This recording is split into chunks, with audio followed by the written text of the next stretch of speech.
Qué gozo es poder comunicarnos con cada uno de ustedes, mis apreciados hermanos, y cada semana aprender de Jesús, aprender de sus enseñanzas por medio de la palabra de Dios y por medio de lo que el comentario bíblico adventista nos dice sobre nuestra lección de escuela sabática. Es lo que precisamente vamos a analizar en este video.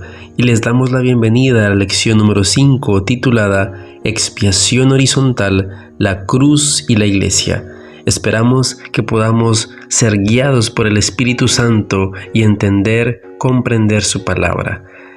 También, mis apreciados hermanos, les invitamos a que se suscriban a nuestro canal si aún no lo han hecho, que compartan este video. Les agradecemos por sus likes, por cada momento en el cual ustedes se toman para compartir este audio video con todos sus contactos. Nos ayudan a crecer para la honra y gloria de nuestro Dios y sobre todo, y lo más importante, que deseamos predicar el Evangelio a toda nación por medio de las redes sociales y en este caso en YouTube. Así que gracias porque ustedes son parte de esta familia de Aprendiendo de Jesús. Leemos cada uno de sus comentarios.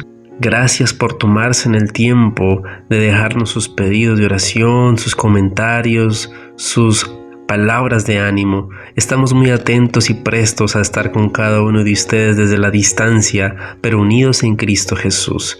Oremos para comenzar. Padre Santo que estás en el cielo, gracias te damos, Señor, por tus bendiciones, porque nos cuidas y porque nos proteges cada día. Bendice, Dios, a cada persona que escucha este mensaje. Danos sabiduría para poder entender y poner en práctica lo que hoy deseas enseñarnos. En Jesús, amén. El comentario bíblico adventista sobre Efesios 2, 11 al 22 nos dice: recuerden, mis hermanos, que estamos estudiando los textos claves de la semana según el comentario bíblico. Versículo 11. Por tanto, acordaos. Es bueno que el cristiano recuerde siempre cuál era su antigua condición. Era sorprendente para judíos y gentiles que ambos hubieran entrado en la relación del nuevo pacto con el Mesías por los mismos medios, aun cuando los primeros tenían ventaja de haber recibido antes la palabra divina. Romanos 3, 1 al 2. Versículo 12. Sin Cristo, o también lejos de Cristo, desconectados de Cristo. Pablo no condena a los gentiles, solo expresa el hecho de que como estaban desconectados del Mesías, carecían de la fuente del poder regenerador.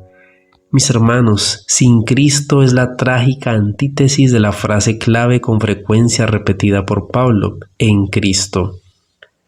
Dios estableció sus pactos con Abraham y sus descendientes. Ellos debían actuar para que los beneficios del pacto también llegaran a los paganos, invitándolos a participar en la adoración del verdadero Dios. Los judíos fracasaron en llevar a cabo el plan de Dios, y como consecuencia los gentiles quedaron ajenos y alejados. Por lo tanto, antes de la primera venida de Cristo, el conocimiento de los pactos de la promesa quedó reducido casi exclusivamente al pueblo judío. Sin esperanza.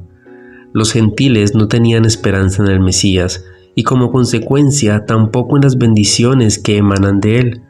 En las inscripciones cristianas en las catatumbas romanas frecuentemente aparece la palabra esperanza, pero nunca se encuentra sobre una tumba pagana. Sin Dios, ateos, palabra de la cual deriva el significado de no creer en Dios o no tener un Dios. En el presente contexto es posible que solo signifique desconocimiento de Dios. No puede haber una desgracia o pérdida mayor.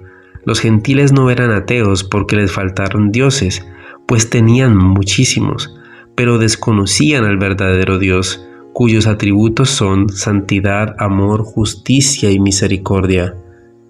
Por la sangre somos reconciliados, redimidos por su sangre, justificados y limpiados por su sangre. La sangre de Cristo vindica el buen nombre de Dios y es la prueba de su infinito amor.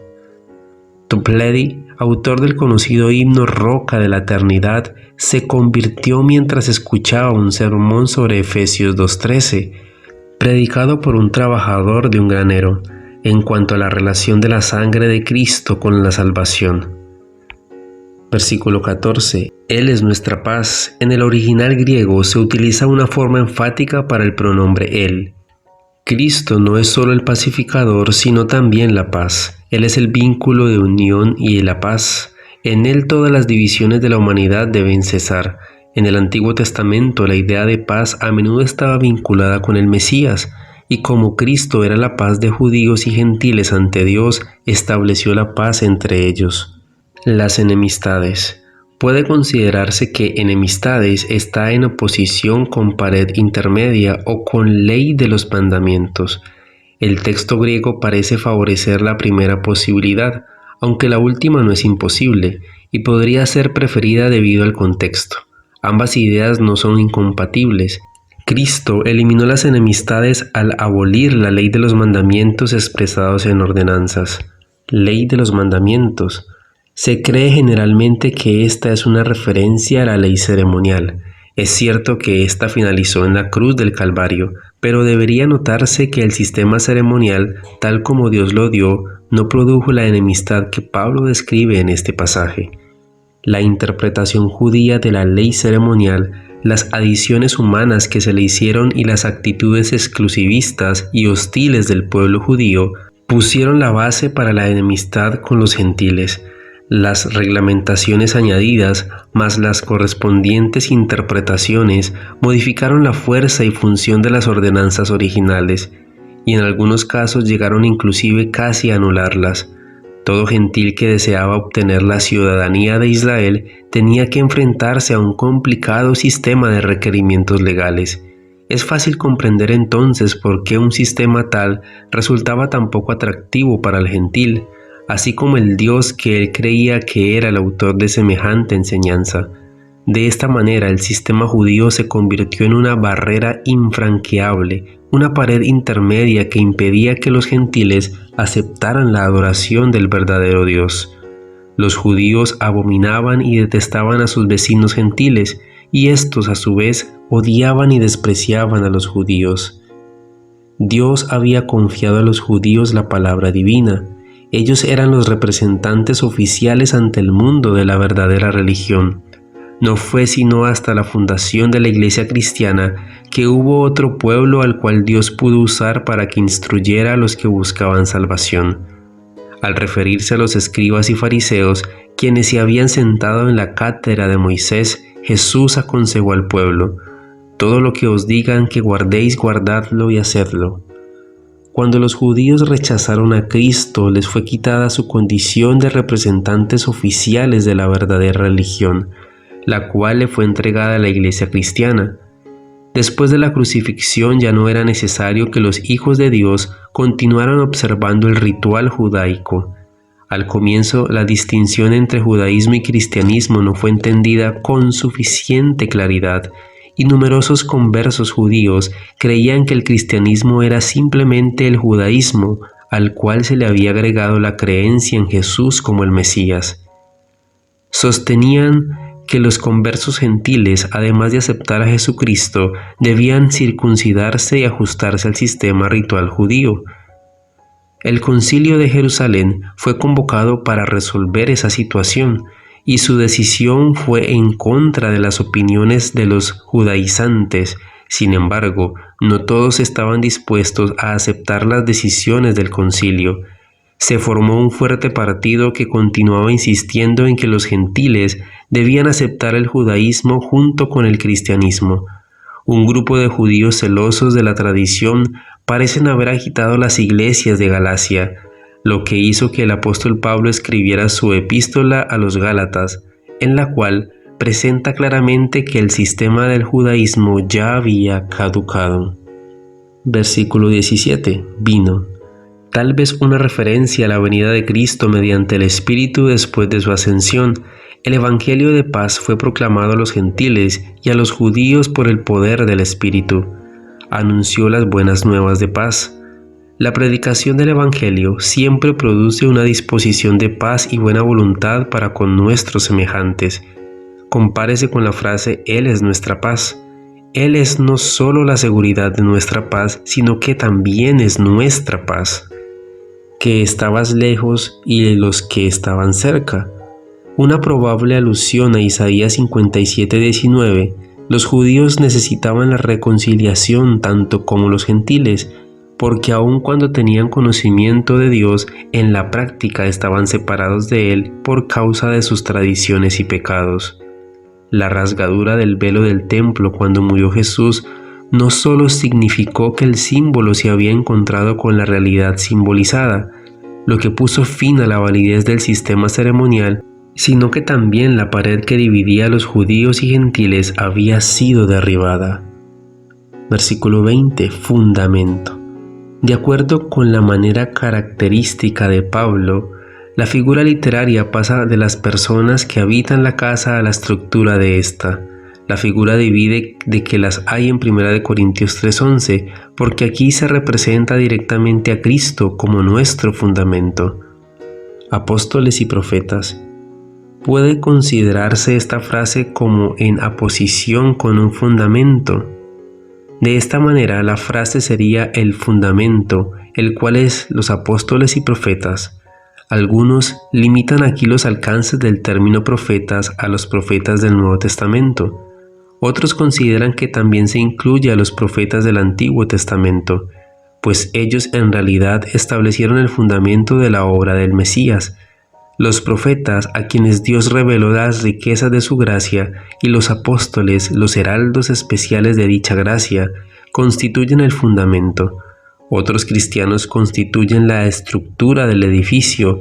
Este pasaje no dice que la iglesia debía fundarse sobre un apóstol, como Pedro, sino que sobre todos los apóstoles con Cristo como piedra principal y angular. Principal piedra del ángulo. Esta expresión solo se utiliza aquí y en 1 de Pedro 2:6, donde se describe el edificio como compuesto de piedras vivas. En la comparación, la piedra del ángulo es considerada como aquello que mantiene unido al edificio. Cristo mantiene unidas las diversas partes del edificio espiritual, dándole forma y unidad. La metáfora se tomó del Salmo 118 y Cristo se la aplicó a sí mismo. Romanos 3:31. ¿Por la fe invalidamos la ley? En el texto griego, ley no está predecida del artículo la. Pablo ya ha dicho que la justicia de Dios se ha manifestado, aparte de la ley, y que el hombre es justificado por la fe sin las obras de la ley. Es evidente que comprende que estas afirmaciones suyas podrían hacer creer falsamente que la fe anula el principio de que haya una ley, y por eso el apóstol hace esta pregunta retórica y se apresura a darle respuesta con una negativa inmediata y categórica. Es cierto que Pablo invalidó la idea judaica de que la ley era medio para obtener la justificación, y la insistencia también judaica de que los gentiles debían someterse al mismo método. Pero la ley, antes que ser abrogada, es confirmada en su verdadera función mediante el método dispuesto por Dios para justificar a los pecadores. La ley. El artículo la se encuentra en el texto griego. Pablo puede estar usando el término la ley, como en el capítulo 7, versículo 9, para referirse a todo el código, y el término el mandamiento para referirse a un precepto específico de la ley. Es santa. La ley, lejos de ser pecado, es santa, justa y buena. La ley de Dios, como revelación del carácter de su autor y expresión de su pensamiento y voluntad, solo puede ser verdadera, justa y santa. Pablo ya ha afirmado la santidad de toda la ley. Ahora destaca más específicamente la santidad, justicia y bondad del mandamiento «No codiciarás». El énfasis quizás se base en que este mandamiento ha sido descrito particularmente en los versículos 7 al 11, como la ocasión especial para que aumente el conocimiento y la acción del pecado. El 10º mandamiento es santo, pues en su expresión de la santa voluntad de Dios que prohíbe todo deseo impuro y pecaminoso, su santidad de ninguna manera es disminuida por el hecho que revela el pecado, y de que ha sido usado por el pecado para incitar a los pecadores a una transgresión todavía mayor, atrayendo sobre ellos condenación y muerte. La falta no se halla en el mandamiento santo, sino en los hombres impíos que en su debilidad y pecaminosidad son incapaces de vivir de acuerdo con la suprema norma de pureza y santidad que la ley exige con justicia. Justo o recto. El mandamiento es justo y correcto en sus exigencias, pues destaca la norma de un carácter justo y a pesar de las acusaciones de Satanás que afirman lo contrario, solo pide la obediencia que está al alcance de todos los seres humanos. La vida de Jesús, plena de obediencia, confirmó la justicia de las exigencias de la ley de Dios. Demostró que la ley podía ser obedecida y puso de manifiesto la excelencia de carácter que se adquiriría si fuera guardada. Todo el que obedece como Jesús también declara que la ley es santa, justa y buena, pero todos los que violan los mandamientos de Dios están apoyando la acusación de Satanás de que la ley es injusta y no puede ser obedecida. Isaías 52:7.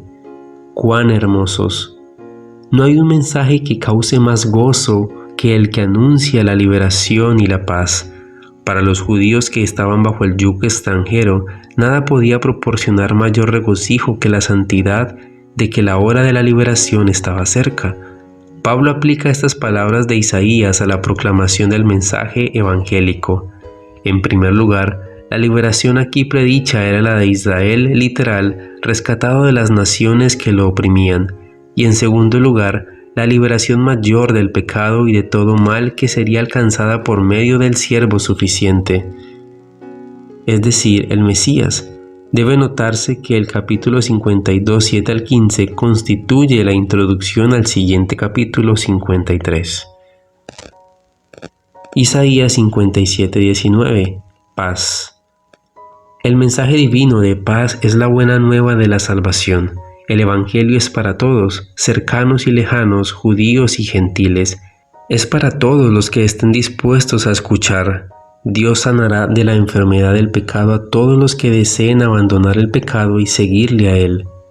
Juan 14, 27. Paz. Palabra empleada como saludo en el cercano oriente y que Jesús usó cuando se presentó después de su resurrección, es decir, Shalom. Aquí Jesús habla de la paz interior del alma, tal como la que reciben quienes son justificados por la fe, cuyo sentimiento de culpabilidad ha sido dejado al pie de la cruz y cuyas ansiedades en cuanto al futuro se han desvanecido ante su confianza implícita en Dios. Jesús llama mi paz a una paz total. Con toda su ostentación de ciencia, el mundo no puede dar una paz de esa clase. 1 Corintios 3, versículo 9 en adelante. Colaboradores de Dios. El texto griego pone el énfasis en Dios. La obra es de Dios. Los hombres son solamente las manos de los seres celestiales. Los hombres deben, como quienes trabajan asociados con el gran obrero principal, estar dispuestos a trabajar según el método divino, aunque sea diametralmente opuesto a sus ideas naturales. Tendrán la voluntad de esforzarse para cooperar plenamente con el Señor, llevando a cabo sus instrucciones. El Hijo de Dios sabe que su Padre nunca le exigirá que haga alguna cosa que no sea lo mejor para él. Esta relación de gozosa cooperación se basa sencillamente en confiar en el gran amor del Padre omnisapiente. La confianza en la sabiduría y en el amor de Dios produce una voluntaria sumisión a la conducción divina. Los que se someten a Dios serán usados por Él como sus colaboradores. Una elevada consideración del privilegio de ser colaboradores, no con los grandes hombres de este mundo, sino con el Creador de este mundo, en aquel mediante cuyo poder se mantiene el universo, hace que parezcan insignificantes los honores máximos y las mayores recompensas que el mundo pueda ofrecer. Si todos captaran esta visión de su supremo privilegio y procedieran al unísono para la realización de los planes de Dios, conmoverían al mundo. Versículo 12. Si alguno edificare. Pablo se refiere en primer lugar a los dirigentes de la iglesia de Corinto, de los cuales no todos estaban cumpliendo con su obra en forma loable. Oro y plata. Los diferentes materiales de edificación descritos en este versículo pueden representar varias cosas. Primero, la instrucción espiritual de los dirigentes. Segundo, las personas que componen el edificio de la casa espiritual de Dios. Estas dos ideas están íntimamente relacionadas y quizá ambas acudieron a la mente de Pablo cuando usó esta metáfora. La debida instrucción espiritual conduce a la formación de sanos caracteres cristianos, la mala instrucción a caracteres defectuosos. En cuanto al cuadro de los miembros de iglesia representados por piedras vivas de una casa espiritual. Piedras preciosas, materiales de edificación durables como el granito y el mármol, o quizás simplemente piedras de adorno. Si Pablo quiso decir lo primero, estaba destacando la durabilidad, y si dijo lo segundo, la belleza. Estos materiales de edificación pueden representar una sana instrucción o bien miembros de la iglesia de saludable vida espiritual. Madera, heno o hojarasca representan una instrucción defectuosa o miembros de la iglesia de vida cristiana en decadencia. Hay muchas falsas creencias y doctrinas que no pueden soportar la prueba escudriñadora de la palabra de Dios y por lo tanto no contribuyen a la formación de caracteres que resistan el juicio. En la religión hay mucho fanatismo, intolerancia, falsa humildad, exagerada atención a las formas y ceremonias externas, frívolo entusiasmo y agitación que serán desenmascaradas en el gran día de Dios. Se hará manifiesta. La verdadera naturaleza de la obra de un hombre no siempre se ve en esta vida, pero será revelada en su verdadera luz. En el día en que Dios juzgará por Jesucristo los secretos de los hombres, el carácter de la enseñanza espiritual impartida se revelará entonces plenamente en los resultados que ha producido en las vidas de los que han recibido. Algunos serán pesados y hallados faltos, otros recibirán la corona de la inmortalidad. Por el fuego será revelada. Cuando un edificio se quema, solo quedan los materiales a prueba de fuego. El fuego representa los tiempos de crisis, incluso la hora de la prueba, que sobrevendrá a todo el mundo para probar a los que moran sobre la tierra. Indudablemente no se hace referencia a los fuegos literales del día final, porque este fuego simboliza una prueba de la cual es posible salvarse. La verdadera naturaleza de la fe de los que se llaman hijos de Dios se manifiesta en tiempos difíciles. Si están verdaderamente convertidos y han sido debidamente adoctrinados con el puro evangelio de Jesucristo, los fuegos de la persecución y de la prueba solo harán que se fortalezca su fe y que su amor por el Señor brille aún más. Por otro lado, si han recibido una instrucción defectuosa, compuesta de una mezcla de filosofía humana y componendas en el mundo, su fe no resistirá la prueba de las dificultades y se apartarán de Cristo y de su iglesia.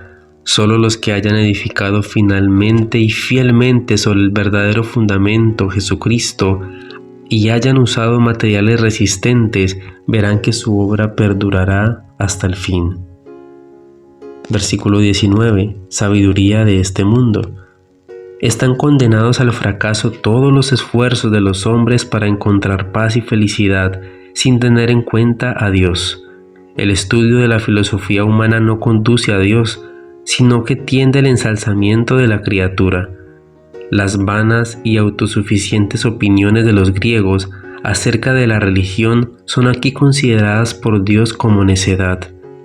Dios distingue la imperfección de toda sabiduría humana porque ve cómo es. Cualquier cosa que los hombres procuren añadir al sencillo evangelio de Jesús está manchada por su comprensión imperfecta del pensamiento de Dios. Los falsos maestros que habían turbado a la iglesia de Corinto sin duda mezclaban sus propias especulaciones con las Escrituras. Dios es el dueño de todas las cosas animadas o inanimadas, y todo lo que Él ha hecho tiene el propósito de ser para la bendición de sus redimidos.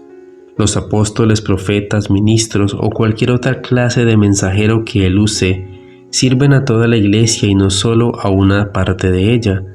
Por lo tanto, es incorrecto manifestar adhesión a determinado dirigente o ser humano en particular, como Pablo o Apolos. Ellos eran solo los instrumentos a quienes Dios usaba para cumplir sus propósitos en la tierra.